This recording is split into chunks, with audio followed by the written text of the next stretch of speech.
नमस्कार दोस्तों, एक बार फिर से स्वागत है आपका ऑनलाइन क्लासेस के इस प्लेटफॉर्म पर। और आज की क्लास में हम फिर देखेंगे क्लाइमेटोलॉजी का पार्ट 4 है उसको, और कुछ इंपॉर्टेंट क्वेश्चंस हैं वो डिस्कस करेंगे। आज की क्लास स्टार्ट करते हैं। क्वेश्चन नंबर फर्स्ट देखते हैं। ये है उष्णकटिबंधीय चक्रवात से रिलेटेड क्वेश्चन है। तो आपको बताना है इनमें से जो उष्णकटिबंधीय चक्रवात हैं और मध्य अक्षांशीय चक्रवात हैं उन दोनों में क्या समानता है। तो आपको बताना है ट्रॉपिकल साइक्लोन और extra tropical cyclone. Extra tropical या इतर उष्णकटिबंधीय एक्स्ट्रा ट्रॉपिकल साइक्लोन्स हैं, इन दोनों में समानता क्या है। तो आपको समानता बतानी है। उष्ण समुद्र पर उत्पन्न होते हैं, तो ये जो विशेषता है ये ट्रॉपिकल की है, और ये वाताग्रों के सहारे उत्पन्न होते हैं, वाताग्रों के सहारे। ये जो विशेषता है तो ये समानता नहीं है, ये तो भिन्नता है। नेक्स्ट बी जो है ये ऊष्मा प्राप्त करते हैं संघनन के द्वारा। उष्णकटिबंधीय चक्रवात है उनको जो गलन की गुप्त ऊष्मा है या संघनन की जो गुप्त ऊष्मा है उससे इनको एनर्जी प्राप्त होती है, संघनन की गुप्त ऊष्मा से। और ये वाताग्र के सहारे तापीय विरोधाभास से एनर्जी लेते हैं। वाताग्र के सहारे तो मैंने लिखा हुआ है तापीय विरोधाभास से, तापीय विरोधाभास। और नेक्स्ट है साधारणतः पूर्व से पश्चिम की ओर। तो हमें पता है ये व्यापारिक पवनों द्वारा प्रभावित किए जाते हैं, व्यापारिक, और ये पछुआ पवनों द्वारा। तो ये तो पूर्व से पश्चिम की ओर जाएंगे और ये पश्चिम से पूर्व की ओर जाएंगे। तो ये भी डिफरेंस है, इसमें समानता नहीं है, पश्चिम से पूर्व की ओर। नेक्स्ट है केंद्रों के इर्द गिर्द वामावर्त दिशा में प्रवाहित होते हैं। तो ये आप चेक कीजिए, डी ऑप्शन क्या बोल रहा है कि इनकी जो डायरेक्शन है उत्तरी गोलार्ध में कैसी होगी, जो साइक्लोन्स हैं उनकी। तो इसको मैं आपको एक्सप्लेन करूँ तो जैसे अपन प्रतिचक्रवात और चक्रवात दोनों को कैसे याद रख सकते हैं। दक्षिणी गोलार्ध में जो प्रतिचक्रवात हैं उनकी दिशा एंटी क्लॉकवाइज होती है, एंटी क्लॉकवाइज। आप इसको अगर इंग्लिश में याद रखेंगे तो ज़्यादा इजीली याद कर पाएंगे। एंटी क्लॉकवाइज होती है प्रतिचक्रवात की, प्रतिचक्रवात है ये, प्रतिचक्रवात। मैं आपको याद करने का तरीका बता रही हूँ, प्रतिचक्रवात या एंटी साइक्लोन, एंटी साइक्लोन। तो दक्षिणी गोलार्ध में प्रतिचक्रवात की और यहाँ भी एंटी साइक्लोन की देखें आप, तो ये एंटी साइक्लोन की एंटी क्लॉकवाइज है, तो ये क्लॉकवाइज है यहाँ पर। इसी प्रकार से अगर चक्रवात की देखेंगे तो ये यहाँ पर एंटी क्लॉकवाइज है, तो इसकी लो पृष्ठ की क्या होगी, क्लॉकवाइज, ये हो जाएगी एंटी क्लॉकवाइज। तो आप इसको ध्यान में रखिएगा, क्लॉकवाइज और एंटी क्लॉकवाइज इस तरह से याद कीजिएगा। तो इसकी डायरेक्शन क्या हो जाएगी, इसमें क्या पूछा है, समानता पूछा है ना अपने को। इसमें समानता क्या पूछी है कि जो डायरेक्शन है वो दोनों की समान होगी, क्योंकि प्रतिचक्रवात, ये चक्रवात के तो दो प्रकार हैं, एक उष्णकटिबंधीय और एक मध्य अक्षांशीय है। तो आपको ये अंतर समझ में आया होगा। ये विशेषताएं हैं इनकी, समानता और विरोधाभास जो भी हैं वो आप इसको अच्छे से लर्न कर सकते हैं। नेक्स्ट क्वेश्चन देखते हैं। नेक्स्ट क्वेश्चन है पश्चिमी पवनों से रिलेटेड है, पछुआ पवनों से रिलेटेड है। नेक्स्ट क्वेश्चन कि दक्षिणी गोलार्ध में पश्चिमी पवन उत्तरी गोलार्ध के पश्चिमी पवनों की तुलना में अधिक तीव्र और दिशा में अधिक स्थिर होती हैं, और इसका कारण बताया है कि दक्षिणी गोलार्ध में महासागर के वृहद फैलाव के कारण अप्रगामी दाब तंत्र का विकास संभव नहीं होता। तो ये दक्षिणी गोलार्ध में हमें पता है कि पूरा दक्षिणी गोलार्ध समुद्र का विस्तार है दक्षिणी गोलार्ध में, और किसी प्रकार का विक्षेप या विक्षोभ जो है वो इसमें उपस्थित नहीं है धरातल का। तो इसी कारण क्या होती है कि जो पछुआ पवनें हैं दक्षिणी गोलार्ध की वो तीव्रता से चलती हैं। दक्षिणी गोलार्ध में पछुआ पवनें हैं उनकी तीव्रता ज़्यादा होती है बजाय उत्तरी गोलार्ध के। तो ये हमने पढ़ा भी है, 40 डिग्री जो साउथ है पछुआ पवनें हैं उनको क्या बोलते हैं, 40 डिग्री और 50 डिग्री साउथ और 60 डिग्री साउथ, इनका अलग अलग नाम है। तो ये है भयंकर पचासा, भयंकर पचासा, चिख्ती साढ़ा, चिख्ती साठा, और ये है गरजता चालीसा, गरजता चालीसा। तो आप इसको ध्यान में रख सकते हैं। तो इस प्रकार से इसका असेरेशन भी करेक्ट है और रीजन भी करेक्ट है और करेक्ट एक्सप्लेनेशन है, करेक्ट एक्सप्लेनेशन। तो अच्छा क्वेश्चन है, आप इसको ध्यान रख सकते हैं। सेकंड क्वेश्चन था अपना ये। नेक्स्ट देखते हैं अपन, ये एक क्लाइमेट से रिलेटेड है। कोपेन का क्लाइमेट बताना है अपने को, क्या होगा, क्लाइमेट कोड बताना है। एक छायांकित भाग दिया हुआ है, ये उत्तरी अमेरिका दिखाया हुआ है, इसमें संयुक्त राज्य अमेरिका, यूएसए। तो इसमें हमें ये जो छायांकित भाग है इसकी क्लाइमेट बतानी है। तो ये कैलिफोर्निया की खाड़ी है, कैलिफोर्निया की खाड़ी है ये, और ये मेक्सिको, मेक्सिको, फ्लोरिडा, और आपको ये छायांकित भाग बताना है। तो ये आप एक नॉर्मल सा आइडिया लगा सकते हो कि जो 23.5 डिग्री जो है कर्क रेखा है वो मेक्सिको के पठार से निकलती है, 23.5 डिग्री नॉर्थ। तो ये 30 से ऑलमोस्ट 30 से ऊपर का ही भाग होगा, ये 30 डिग्री नॉर्थ से ऊपर का भाग है। तो यहाँ ऑप्शन के थ्रू अगर चेक करें, ऑप्शंस देखते हैं अपन क्या क्या दिया हुआ है। AW climate, CSA। AW जो क्लाइमेट है उसको क्या बोलते हैं, सवाना तुल्य जलवायु, सवाना तुल्य जलवायु। और इसमें क्या होता है, व्यापारिक पवनें जो है वो ग्रीष्मकाल में वर्षा कराती हैं और इसका विस्तार है वो 10 से 25 नॉर्थ एंड साउथ है। तो ये तो नहीं होगा, ये गलत हो गया। CSA ये है रूम सागरीय या मेडिटेरियन सी क्लाइमेट, भूमध्य सागरीय या रूम सागरीय जलवायु। तो ये इसका विस्तार क्या होगा, रूम सागरीय जो जलवायु है इसका विस्तार होगा 30 से 40 नॉर्थ साउथ, 30 से 40 नॉर्थ साउथ। और ये कहाँ पाई जाती है, ये ऑलमोस्ट हमेशा से पश्चिमी भागों में पाई जाती है, पश्चिमी भागों में। और ये कल अपन एक समझा भी था, इसको मैं फिर इसमें एक्सप्लेन कर दूंगी। और CA और CF है, ये पाई जाती है 40 से 60। CF जलवायु है जो पश्चिमी यूरोप तुल्य जलवायु, पश्चिमी यूरोप तुल्य जलवायु। इसमें क्या होती है, साल भर वर्षा होती है, साल भर वर्षा। और जो DF या DAF जलवायु है ये 50 से 70 पाई जाती है।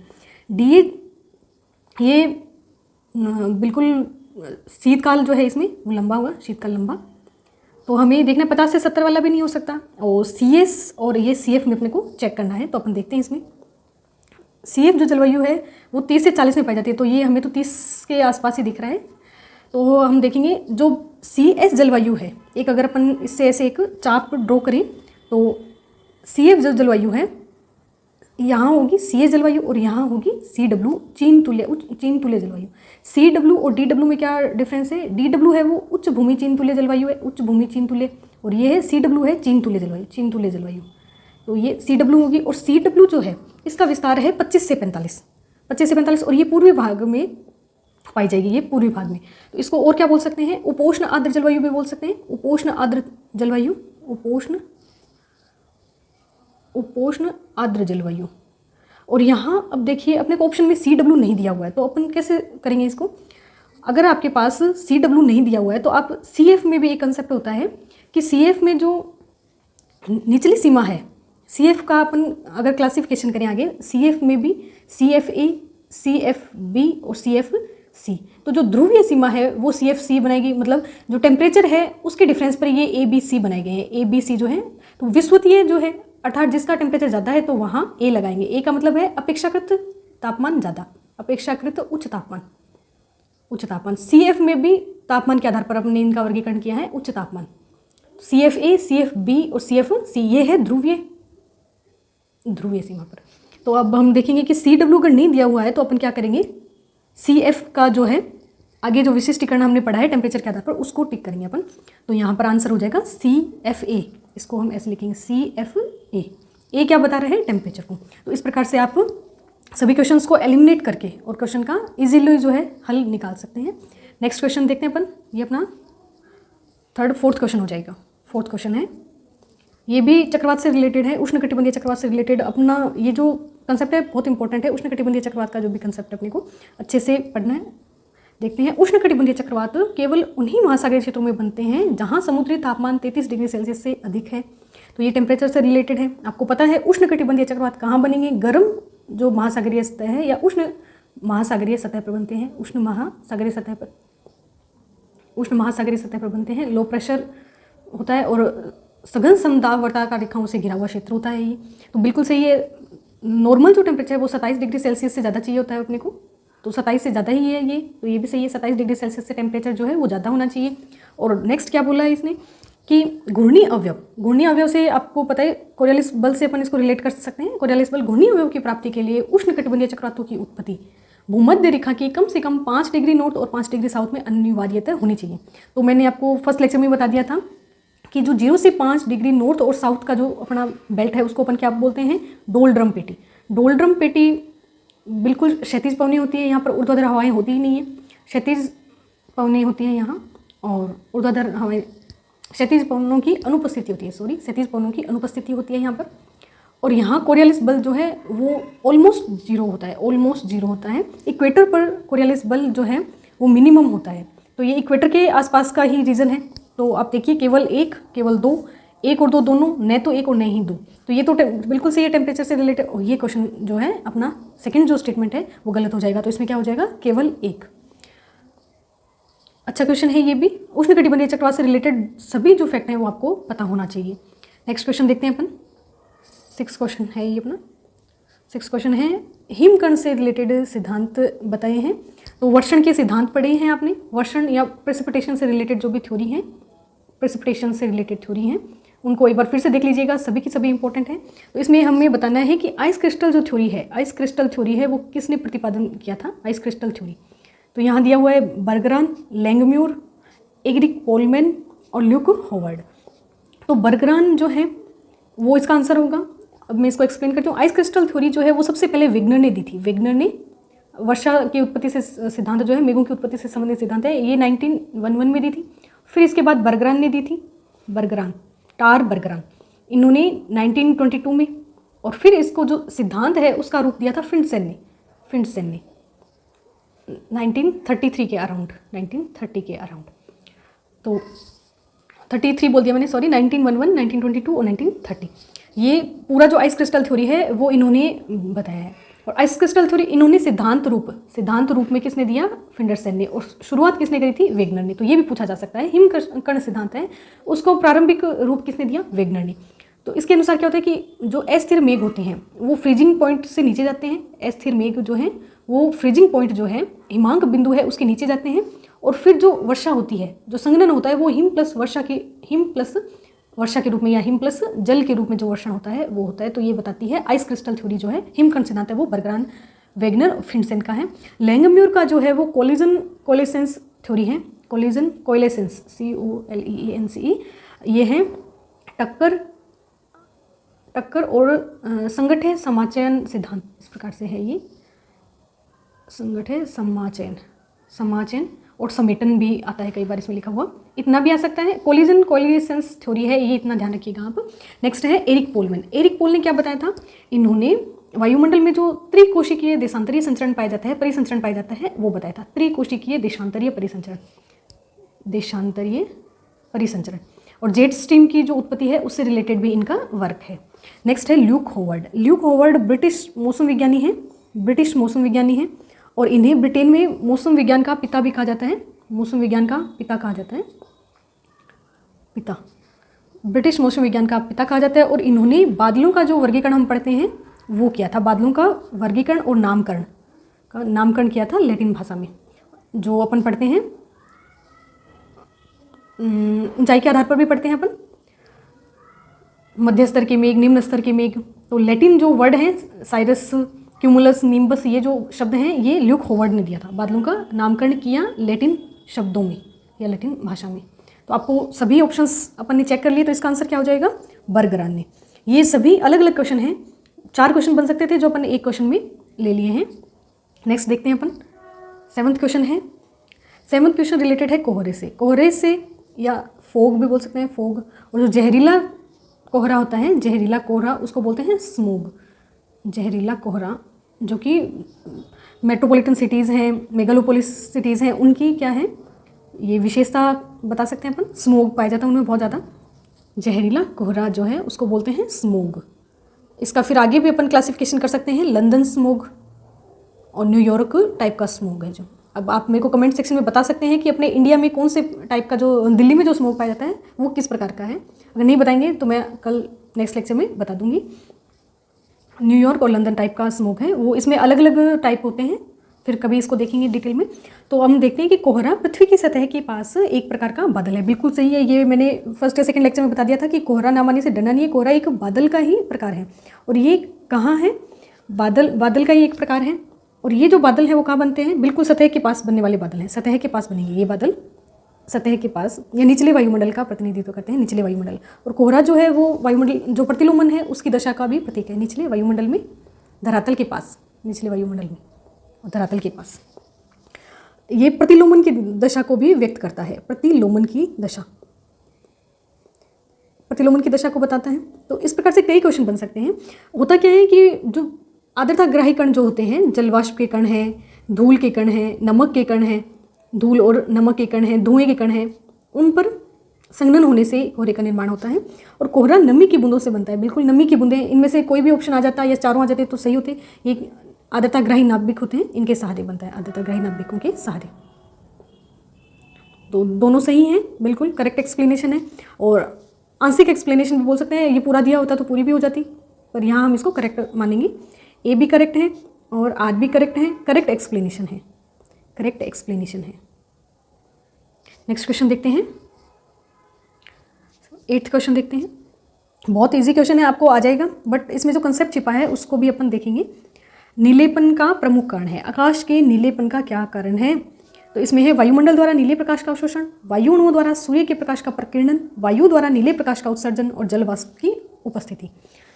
तो इसमें जलवाष्प की उपस्थिति के कारण है, धूल कण, वायु के कण, इस प्रकार से है। बट जो प्रोसेस है नीलापन दिखाई देने के पीछे जो साइंटिफिक प्रोसेस है उसको हम बोलते हैं प्रकाश का प्रकीर्णन। प्रकीर्णन के कारण, प्रकीर्णन के भी 2 प्रकार हैं, डिस्पर्शन के 2 प्रकार हैं, सेलेक्टिव और नॉन सेलेक्टिव, सेलेक्टिव और नॉन सेलेक्टिव। नॉन सेलेक्टिव का एग्जाम्पल है सूर्यास्त और सूर्योदय के समय, सूर्यास्त और सूर्योदय के समय आकाश का लाल दिखाई देना, लाल रंग।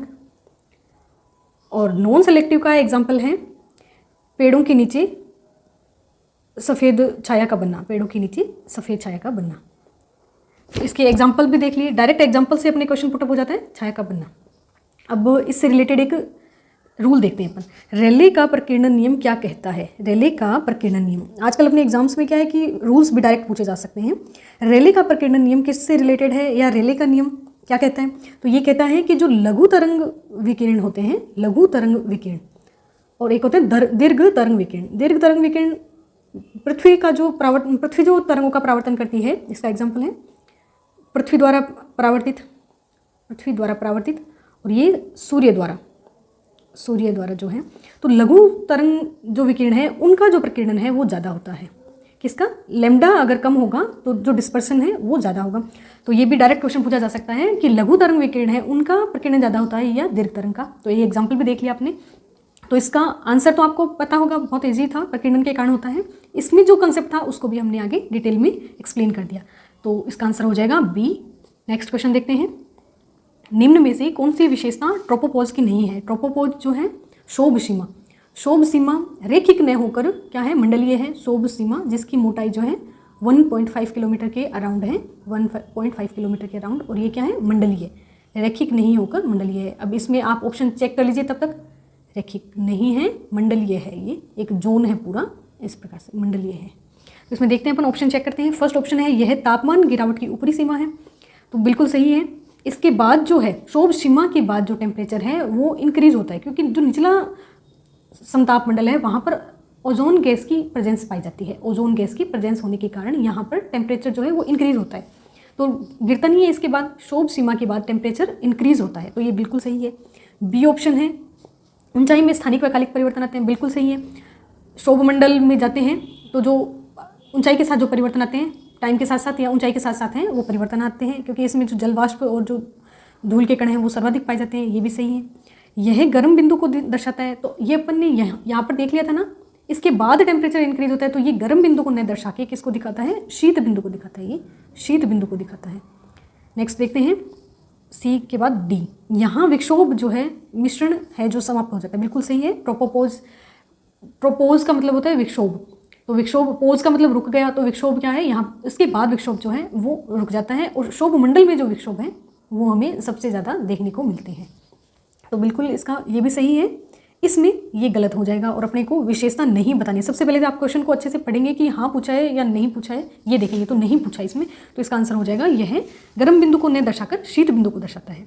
नेक्स्ट क्वेश्चन देखते हैं अपन, 9th क्वेश्चन हो गया अपना। निम्नलिखित में से कौन सा एक सही नहीं है? सही नहीं है मतलब गलत बताना है आपको, इनकरेक्ट स्टेटमेंट बताना है, इनकरेक्ट स्टेटमेंट बताना है। तो इसमें फर्स्ट ऑप्शन है तुहीन। तुहीन का मतलब होता है राइम, और ये आइस क्रिस्टल से बनता है राइम। तुहीन इसको आप लिख सकते हैं राइम, स्लीट, कई प्रकार से होता है, जो संघनन है उसका प्रकार है अलग अलग ये। तो तुहीन जो है उसको बोलते हैं राइम, और ये बर्फ क्रिस्टलों का ऐसा निक्षेप है जो अतिशीतित जल बिंदुओं के कोहरे के हिमांक के नीचे, अगर जो कोहरा है वो फ्रीजिंग पॉइंट से नीचे चला जाएगा और फिर ताप के संपर्क में आने से बनता है। नेक्स्ट है विकिरण कोहरा। विकिरण कोहरा शक्तिशाली प्रक्षुब्ध मिश्रण से मेघ में मौसम में विशेषकर पहाड़ी के शिष्टों पर बनते हैं। तो बताइए आप, पहाड़ी के शिष्टों पर बनते हैं। नेक्स्ट है पक्षाभ कपाशी अथवा मध्य कपाशी। बादलों से आच्छादित आकाश के लिए मेकरल स्काई नाम जो है वो प्रयुक्त किया जाता है। बादलों का अपन ने पढ़ा था, पहले भी बहुत सारे क्वेश्चंस पढ़े थे अपन ने बादलों से रिलेटेड। तो पक्षाभ कपासी जो है बादल, उनको मेकरल स्काई बोलते हैं अपन। नेक्स्ट है ड्यू पॉइंट से रिलेटेड कंसेप्ट। ड्यू पॉइंट क्या होता है? उपस्थित नमी और जो नमी धारण करने की क्षमता है वो बराबर हो जाती है तो संघनन हो जाता है। ड्यू पॉइंट क्या होता है? क्रांतिक ताप पर ओसांक कहते हैं। असंतृप्त वायु राशि संतृप्त होती है तो उसको ओसांक कहते हैं। बिल्कुल सही है ड्यू पॉइंट। ड्यू पॉइंट के बाद क्या होता है? संघनन शुरू हो जाता है। संघनन शुरू हो जाता है। तो ये तो स्टेटमेंट बिल्कुल करेक्ट है। पक्षाभ कपासी अथवा मध्य कपासी बादल हैं, इनको मेकरल स्काई भी बोलते हैं, तो ये भी बिल्कुल सही है। अब विकिरण कोहरा और ये दो स्टेटमेंट अपने को देखते हैं। विकिरण कोहरा है जो, विकिरण कोहरा पहाड़ी के शीर्षों पर नहीं बनता। पहाड़ी के जो शीर्ष हैं वहाँ पर ये जो तुहीन जो बताया है, राइम जो बोला है, ये वहाँ पर देखने को मिलता है। जैसे हिमालय की जो टॉप होगा उस पर क्या मिलेगा अपने को? तुहीन जो है ये देखने को मिलेगा। और यहाँ पर क्या होता है कि वायुमंडल की जो नमी है अत्यधिक हाइट के कारण वो जमती रहती है, तो जो तुहीन है वो कहाँ देखने को मिलेगा अपने को? टॉप पीक जो है उन पर देखने को मिलेगा। तो ये बिल्कुल गलत हो गया। विकिरण कोहरा जो है ये धरातल के पास अपने को देखने को मिलेगा, धरातल के पास। और ये जो तुहीन है इसकी ये डेफिनेशन यहाँ दी हुई है कि जो बर्फ़ क्रिस्टल है उनका एक जमाव है, ये फ्रीजिंग पॉइंट के नीचे जाकर जो जमते हैं। तो संघनन जब रवों के रूप में होता है, रवों या क्रिस्टल के रूप में होता है, क्रिस्टल या रवों के रूप में होता है, तो वो क्या, उसको क्या बोलेंगे? तुहीन बोलेंगे। तो ये आपको इन दोनों स्टेटमेंट में कन्फ्यूजन हो सकता था। तो विकिरण कोहरा अगर आपको पता है तब भी आप ये क्वेश्चन सही कर सकते थे, और तुहीन का मतलब अगर आपको पता है तब भी आप इस क्वेश्चन को सही कर सकते थे। अच्छा क्वेश्चन है, स्टार मार्क कर सकते हैं आप, अपना नोट कर सकते हैं, स्क्रीनशॉट ले सकते हैं। नेक्स्ट क्वेश्चन देखते हैं अपन 10th क्वेश्चन। 10th क्वेश्चन पवनों से रिलेटेड क्वेश्चन है, ईजी है, आप कर सकते हैं इसको। ग्रहीय पवनी प्लेनेटरी जो विंड्स हैं उनसे रिलेटेड है। प्लेनेटरी विंड्स जो हैं वो कोरियालिस बल से प्रभावित है, बिल्कुल सही है। और स्थानीय पवनों का सतत वेग एवं सतत दिशा होती है। स्थानीय पवनें जो हैं उनका वेग बताया है और दिशा बताइए। तो हमने वायुमंडलीय परिसंचरण में प्राथमिक द्वितीयक ये संचरण पढ़े हैं, प्राथमिक संचरण, द्वितीयक संचरण और तृतीयक संचरण। प्राथमिक में क्या आती हैं? प्लेनेटरी विंड जो है, ग्राह्य पवनें हैं, ये आती हैं। ग्राह्य, सनातनी, सदावाही पवनें। तो इसमें व्यापारिक पवनें आ जाएंगी, पछुआ पवनें आ जाएंगी, ये आपको पता है सब, और ध्रुवीय पवनें आ जाएंगी। मैं जस्ट एक बेसिक अंडरस्टैंडिंग क्रिएट करने के लिए यहाँ बता रही हूँ। द्वितीयक में क्या आ जाएगा? मानसूनी पवनें हैं, ये आ जाएंगी, मानसूनी पवनें आ जाएंगी। चक्रवाती दशा, चक्रवात और प्रतिचक्रवात आ जाएंगे, चक्रवात प्रतिचक्रवात ये आ जाएंगे यहाँ पर। और स्थानीय है, इसको स्थानीय भी बोल सकते हैं, स्थानीय पवनें। और तृतीयक जो संचरण है इसमें जो हरमट्टान हो गई, लू हो गई, ये वाली जो पवनें हैं, हरमट्टान, लू, सिराको, ये जो पवनें हैं ये आ जाएंगी स्थानीय पवनें। जो स्थानीय महत्व की पवनें हैं वो आ जाएंगी इसमें। तो इसमें स्थानीय पवनें बताए, तो स्थानीय पवनों का सतत वेग और दिशा नहीं होती, ये चेंज होती रहती है, ये बिल्कुल सतत नहीं होती। और दिशा और वेग जो है इनकी सतत नहीं होते, दिशा व वेग सतत नहीं होती। तो इसमें क्या हो जाएगा? फर्स्ट जो स्टेटमेंट है अपना, केवल फर्स्ट, ये सही हो जाएगा। तो टोटल 10 क्वेश्चन कर लिए अपन ने। आपको बताना है कि कितने क्वेश्चन सही हुए हैं आपके, कमेंट सेक्शन में आप बता सकते हैं।